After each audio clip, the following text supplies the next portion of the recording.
Bonjour à tous. Alors vous souvenez-vous que fin juillet 2022, je vous avais fait une vidéo sur le concours national des jardins potagers et de la visite de la Société nationale d'horticulture de France dans mon coco potager.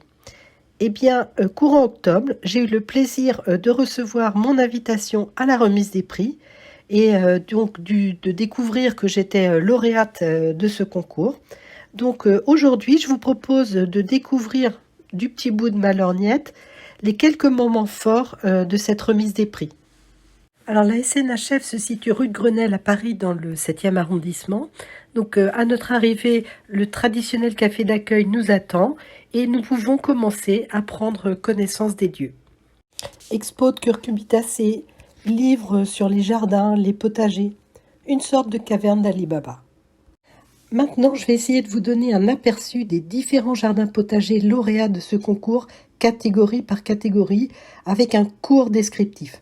Bon, si vous aviez envie d'en savoir plus, je vous mets le lien dans la description de l'article complet sur le site de la SNHF. Allez, c'est parti pour la remise des prix. Yann fait partie de l'association Jardin Passion du Nord-Pas-de-Calais. Son jardin de la citadelle de 1500 m² se visite sur rendez-vous. Bon, il comprend potager, verger, bonsaï, massif à thème et plantes aquatiques. Marie-Léa a un potager de 200 m² divisé en 4 parcelles de 50 m². La particularité, c'est qu'elle et sa fratrie ont investi un hameau abandonné pour y habiter et implanter un potager luxuriant et très bien organisé. Juliette possède un jardin de 600 m² avec un potager de 40 m² et à l'intérieur, elle a plus de 110 variétés de légumes et aromatiques. Magali, elle a un potager de 800 m² qui lui sert à nourrir toute sa famille et il est situé au sein d'un espace de 17 000 m² avec de la volaille, des chèvres et autres. C'est une horticultrice passionnée et elle anime aussi des ateliers dans une association de jardinage. Brenda et Roger ont un potager de 700 m² cultivé depuis 5 ans. Donc outre l'esthétique du potager, chaque parcelle est consacrée à un pays. Californie, France, Italie, Japon, Espagne, Mexique, avec des graines ramenées de leurs nombreux voyages. Alors pour ma part, j'ai reçu le prix spécial coup de cœur du jury. Alors c'était pour récompenser l'intégration du potager dans l'univers ornemental du jardin et aussi le partage d'expériences à travers la chaîne Mon Coco Potager.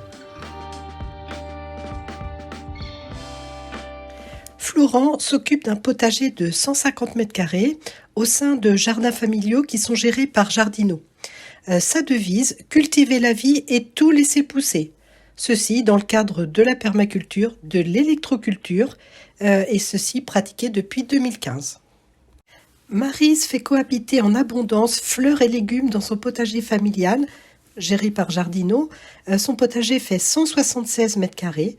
Tout est pensé pour la nature et soigneusement noté.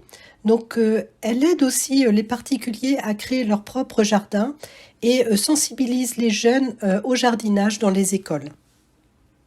Stéphane cultive avec passion un potager de 100 m² intégré dans un jardin de 182 m², lui-même faisant partie des jardins familiaux de l'Orme Pomponne, qui comprend lui-même 257 parcelles qui sont tellement agréables à vivre que les habitants viennent souvent s'y promener.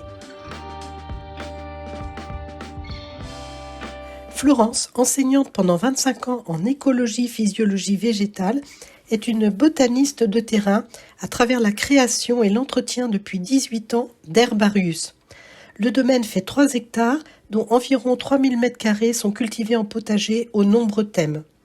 Vous pouvez le visiter en été sur rendez-vous, mais aussi obtenir de l'aide pour concevoir votre potager médiéval.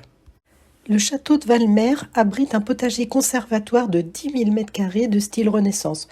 On y retrouve une impressionnante diversité de légumes, d'aromatiques, de fruitiers, mais aussi de variétés locales, anciennes, rares ou originales venant du monde entier. Alix Lachâtelaine n'hésite pas à aider Guillaume le jardinier en chef du domaine. C'est un lieu à visiter, bien sûr.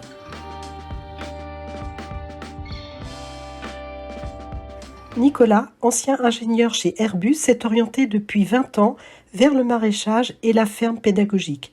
Il analyse son sol régulièrement et amende en conséquence. Les visiteurs peuvent découvrir sur les 1200 mètres carrés, notamment plus de 1000 pieds de tomates, plus de 250 curcubitacées et des fleurs à foison. Étienne, ancien chef cuisinier, a mis en place un potager de 200 mètres carrés au sein de l'école pour initier les enfants à la culture, la récolte et la cuisine des légumes du jardin. L'association La Passerelle est une maison d'enfants séparés de leurs parents par la justice et ils y séjournent pendant 3 ans. Chaque enfant a une parcelle de jardin à son nom et ce sont 6 papis et 2 mamies bénévoles qui conseillent les enfants sur la culture de leur parcelle.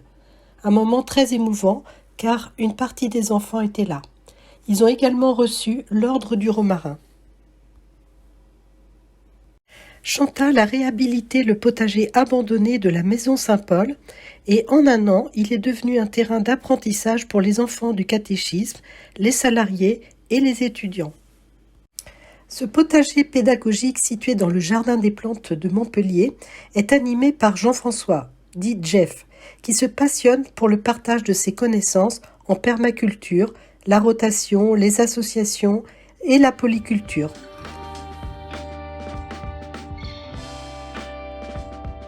L'association Equalis gère, encadre et anime des jardins sur 5 hectares pour l'insertion de personnes en difficulté provenant de différents pays du monde. Elle permet ainsi de produire des légumes bio pour les adhérents sous forme de panier. Émilien anime un jardin partagé de 350 mètres carrés, dont 80 mètres carrés en potager. Le fil conducteur, c'est jardin connecté.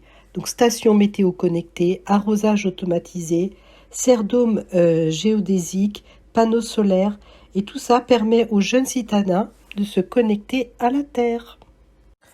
Daniel a contribué à la création de ce jardin partagé de 1000 mètres carrés, dont 200 mètres carrés en potager, situé au pied des immeubles dans une cité très sensible.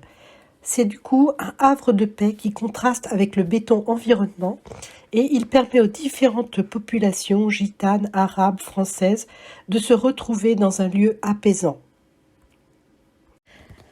L'association Prends-en de la graine gère ce jardin municipal dont le but est bien sûr la culture des légumes mais aussi le rôle social d'accueil et de partage. Donc chaque adhérent apporte sa touche d'originalité et de bonne humeur et des ateliers cuisine renforcent le lien avec la dégustation des récoltes. Un des moments forts, c'est la rencontre des jardinières et jardiniers passionnés. Tout de suite, on a plein de choses à se dire, de bonnes pratiques à échanger, des expériences à raconter, des adresses et numéros de téléphone à se donner pour rester en contact et aller voir de plus près tous ces potagers lauréats. Mais la surprise, c'est que chacun a amené des graines maison ou même des plants et l'on se retrouve dans un joyeux troc assez excitant. C'est ainsi que j'ai pu rencontrer Gérard Mallet qui nous a ramené des choux de Saint-Saëns prêts à planter. Je suis donc revenue avec de nombreuses graines, tomates, haricots, pois, choux, mais aussi une chayote qui germe déjà et en cadeau de nombreux livres et petits ustensiles de jardin. Ce concours m'a permis de faire de très belles rencontres et de découvrir de nombreuses autres formes de jardin potager avec toujours en fil conducteur le partage et la transmission. Alors le nouveau concours 2023 est ouvert et vous avez jusqu'au 22 juin 2023 pour envoyer votre candidature. Et bonne nouvelle, comme la pratique du potager va devenir de plus en plus importante, une nouvelle catégorie potager urbain, donc sur un balcon ou une terrasse, rajoutera à la diversité des potagers sélectionnés. Dans la description, vous trouverez le lien pour télécharger un dossier de candidature. J'espère que cette vidéo vous aura été utile et je vous souhaite un beau potager 2023. À bientôt!